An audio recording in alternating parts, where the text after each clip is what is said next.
안녕하십니까. 염블리의 비밀노트 시작합니다.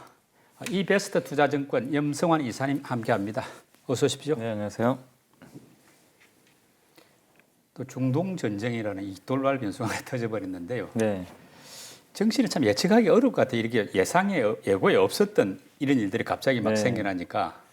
그래서 굉장히 좀 혼란스럽죠. 작년 전쟁도 전혀 예상 못했는데. 우크라이나 전쟁이요. 예. 예, 그리고 올해 중동도 사실 분위기가 약간 경제 발전 쪽으로 좀 많은 이제 분위기가 가고 있었잖아요. 그래서 네옴시티 이런 네. 것도 있었고. 그러니까 굳이 뭐 이제 전쟁할 분위기는 아니었거든요, 사실. 미국하고 이란 네. 사이도 좀 좋아진다 이야기 있었죠. 근데 이제 그런 걸 또 깨는 흐름이 자꾸만 나오니까 예. 참, 그러니까 이제 코로나 이후로는 우리가 생각했던 상식들이 많이 좀 깨지는 예. 그런 게 좀 많이 나오는 것 같습니다. 하여간 뭐 파장이 어떻게 흘러갈지 잘 지켜봐야 되겠습니다. 예. 역시 이번 주 증시를 움직였던 주요 이슈들 점검을 하고 네. 본격 토론 시작하겠습니다. 네, 이번 주 일단 좀 많은 분들이 이제 연휴가 끝나고 이제 첫날 굉장히 좀 많이들 걱정을 좀 하셨잖아요, 실제로. 예. 증시 분위기도 그렇게 좋지는 않았는데 다행히도 어쨌든 이제 미국의 금리가 좀 꺾이고 근데 이제 중동에서도 전쟁이라는 큰 변수가 생겼는데 국제유가가 오히려 좀 빠져버렸어요, 또. 처음에는 올랐다가 네, 예. 맞습니다. 그러다 보니까 이게 좀 확정 가능성을 높게 안 보는 것 같아요, 시장은. 네, 그러면서 시장은 이제 어떻게 보면 전쟁보다는 예. 금리 빠진다. 여기에 더 포커스를 맞추면서 증시 분위기가 오히려 좀 반전에 좀 성공을 했던 것 같고 미국 증시도 사실은 지난주 그 고용 지표는 사실 굉장히 잘 나왔거든요. 예. 그래서 너무 잘 나오면 좀 악재인데 사실 내용을 또 들여다보면은 그렇게 썩 좋은 내용은 아니었어요. 그러다 보니까 이제 미국 증시는 오히려 그 반등에 좀 성공하는 그런 모습들이 좀 나왔습니다. 거기다가 이번 주에 가장 큰 이슈가 이제 결국 우리나라 주요 기업들이 실적 발표를 했는데 예. 뭐 삼성전자, LG전자, LG엔솔이 대부분 안 좋을 걸로 봤거든요. 예. 예측들은 좀 안 좋았는데 깜짝 실적이 다 나와버렸어요.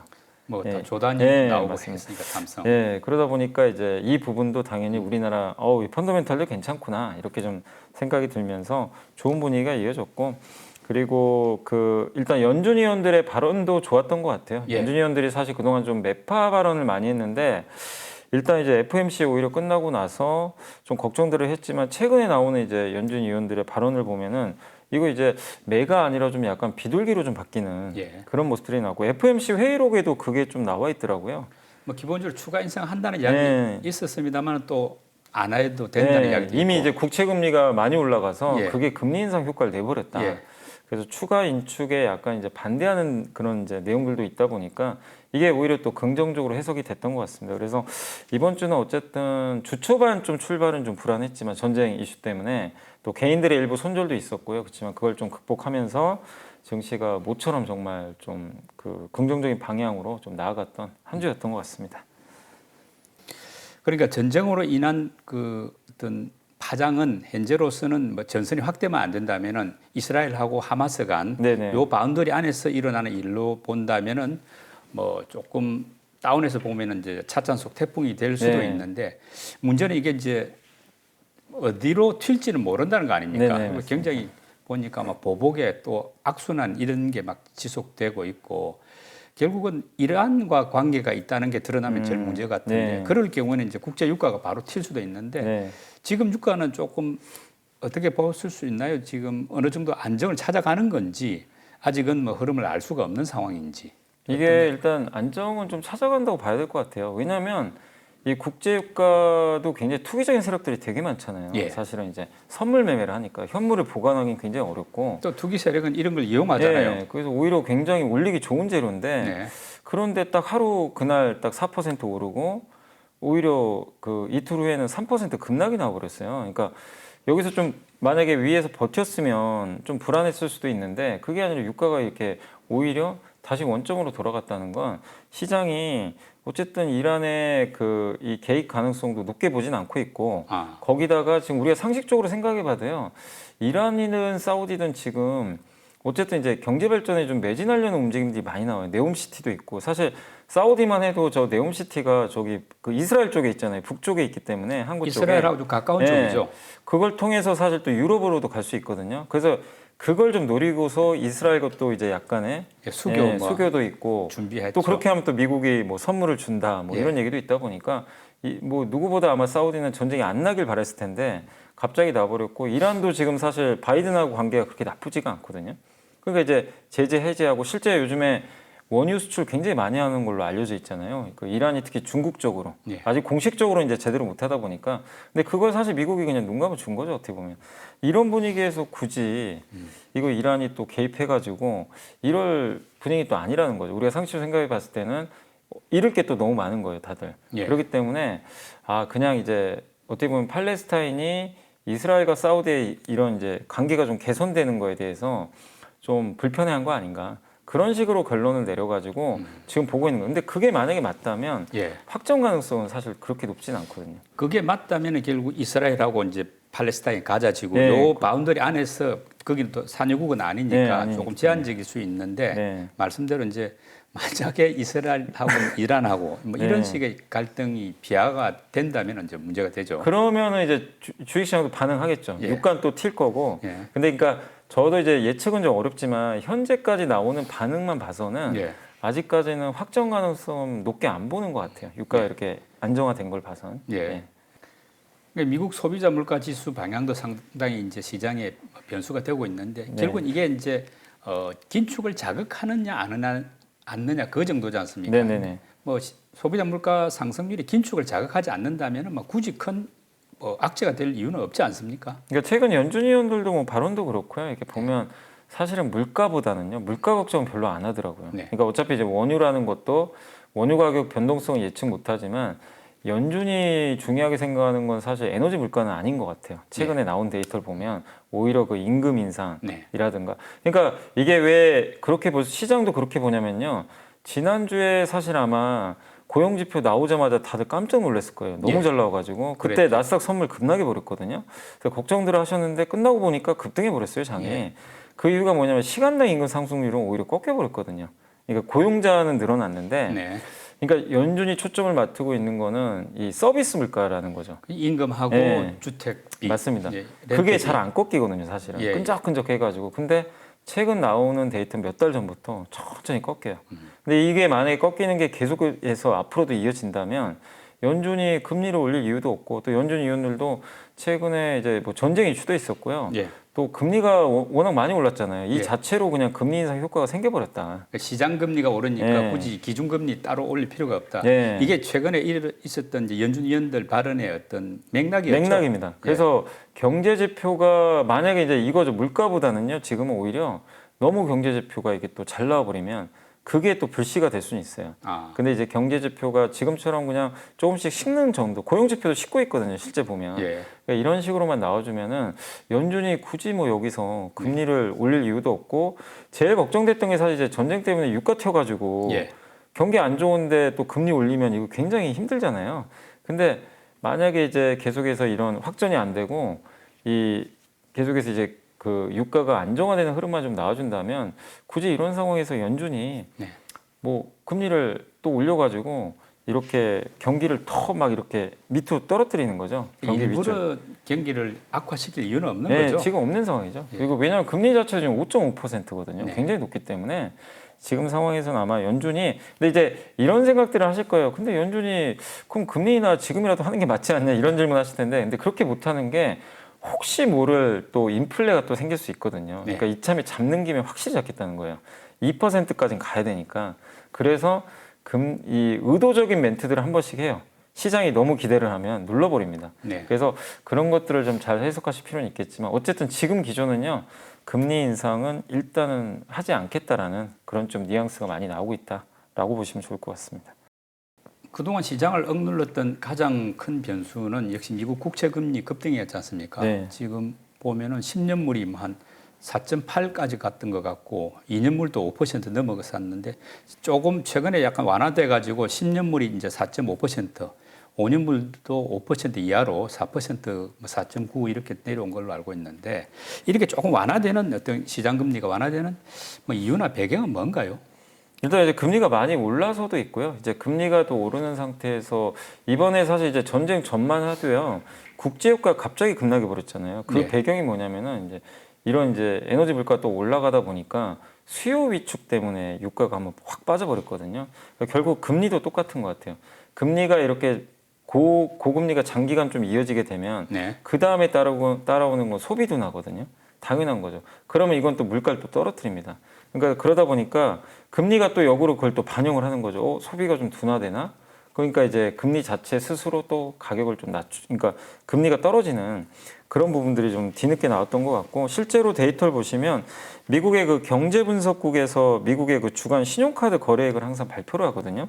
이 지표를 보면은 4주 그 이동 평균이 있죠. 그러니까 평균을 낸 건데 그거 기준으로 해가지고 9월 중순 이후로 9월 중순부터 이제 9월 말까지 데이터가 나왔는데 신용카드 거래 실적이 좀 크게 둔화되고 있어요. 그러니까 이런 데이터들이 나오다 보니까 이 국제금리는 그걸 당연히 반영을 하는 거죠. 기준금리가 아니기 때문에. 그래서 미국 소비에 대한 좀 불안감이 좀 약간 생기면서 네. 금리가 꺾였고, 또 여기다 전쟁까지 터지다 보니까 예. 유가는 어쨌든 오르지 않지만 어쨌든 전쟁 리스크는 경기에는 안 좋거든요. 또 사람들이 안전자산의 예, 미국 국채를 살려고 맞습니다. 하겠죠. 예, 그러다 보니까 이제 그런 것들까지 겹쳐서 금리가 일단은 이제 높았던 금리가 지금 뭐 급나가는 것까지는 아닌데 천천히 좀 꺾이고 있다. 그러니까 전쟁이 예. 나니까 불안하니까 지금 뭐 달러 안전자산이라는 미국 국채를 사다 보면 국채가 예.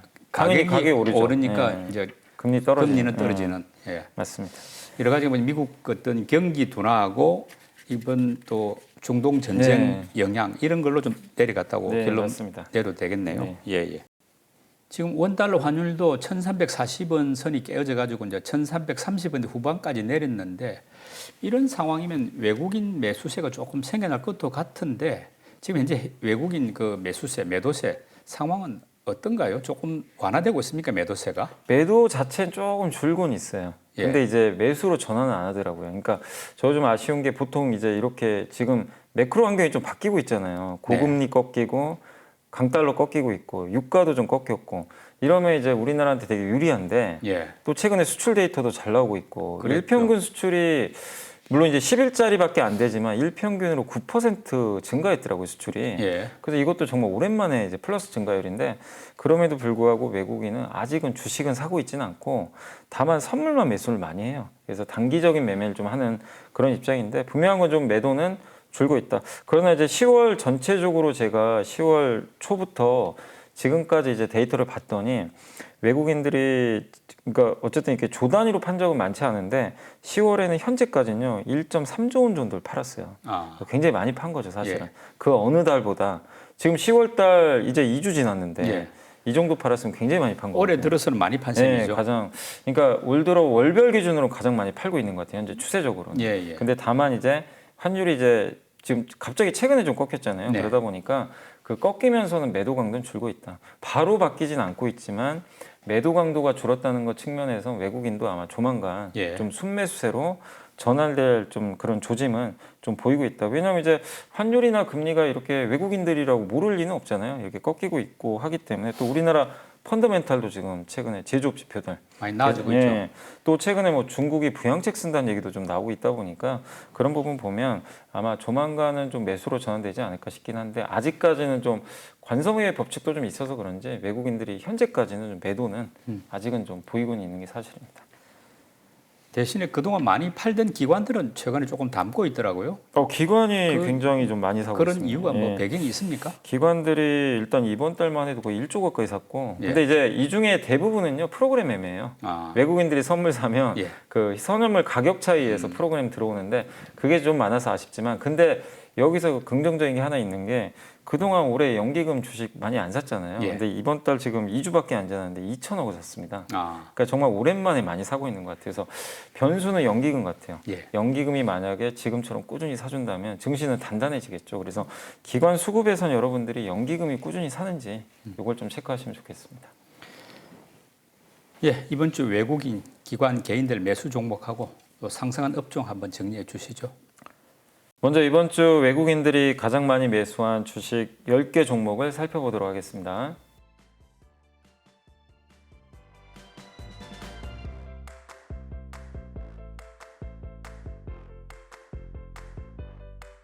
이번에는 기관들이 이번 주에 가장 많이 담은 10개 종목을 알아보겠습니다.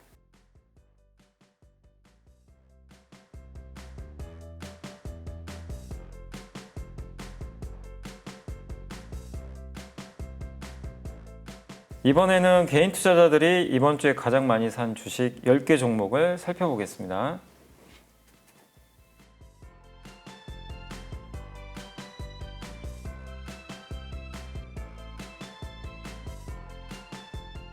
자, 이번에는 이번 주에 상승한 10개 업종을 살펴보도록 하겠습니다.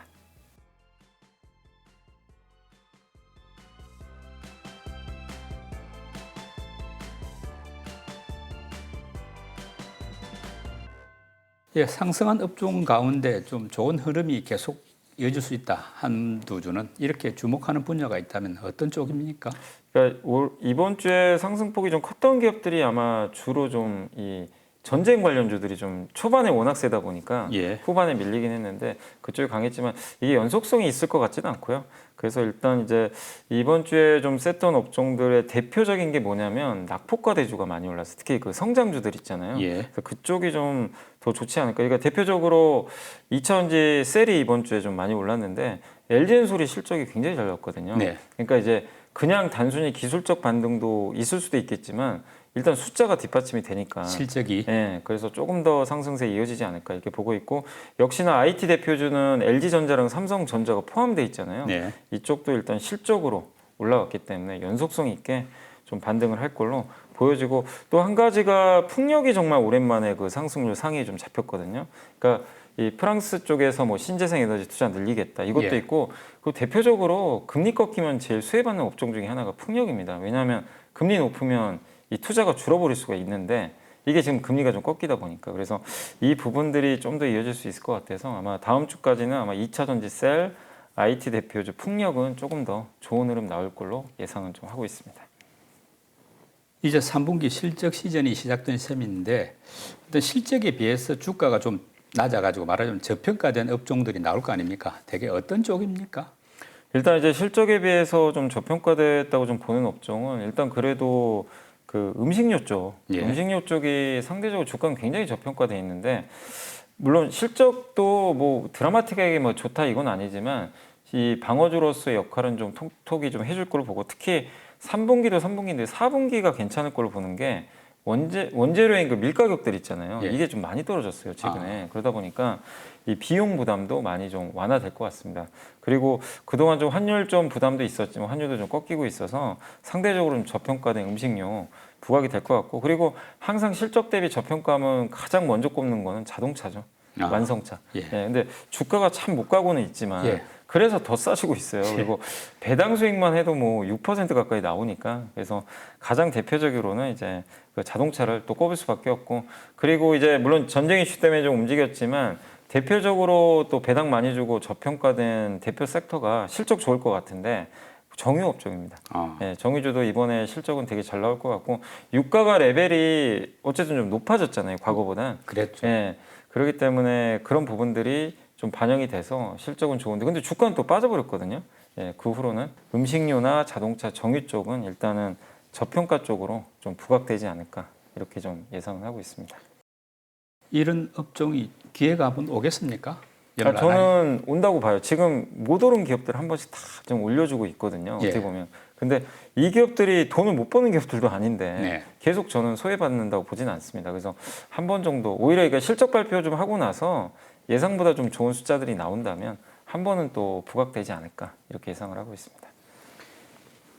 연미사님이 선정한 이번 주에 보고서 듣는 시간 됐는데요. 어떤 내용 준비해 오셨습니까? 네, 그 하이투자증권의 전유진, 변용진, 배세호 연구원님이 쓰신 자료고요. 제목은 쪼개지는 지구 메꾸는 LNG. 이 제목 그대로 세계가 지금 어떻게 보면 좀 분열을 하고 있잖아요. 예. 예, 세계화가 아니라. 섹터 단위로. 예. 예. 근데 LNG는 그걸 메꿔주는 역할을 오히려 하고 있다. 그 내용인데 일단 이제 LNG 얘기를 좀 해드리면 LNG가 약간 이제 작년부터 얘기가 나왔던 것 중에 하나가 신재생 에너지로 바로 가기는 너무 시간이 많이 걸리고 근데 그렇다고 석탄 쓰기는 좀 그렇고 예. 그래서 그 중간을 메꿔주는 역할을 하는 게 LNG 아니냐. 예. 작년에 전쟁 터지고 오히려 상당히 LNG가 주가들이 좋았죠. 예, LNG 관련된 기업들이.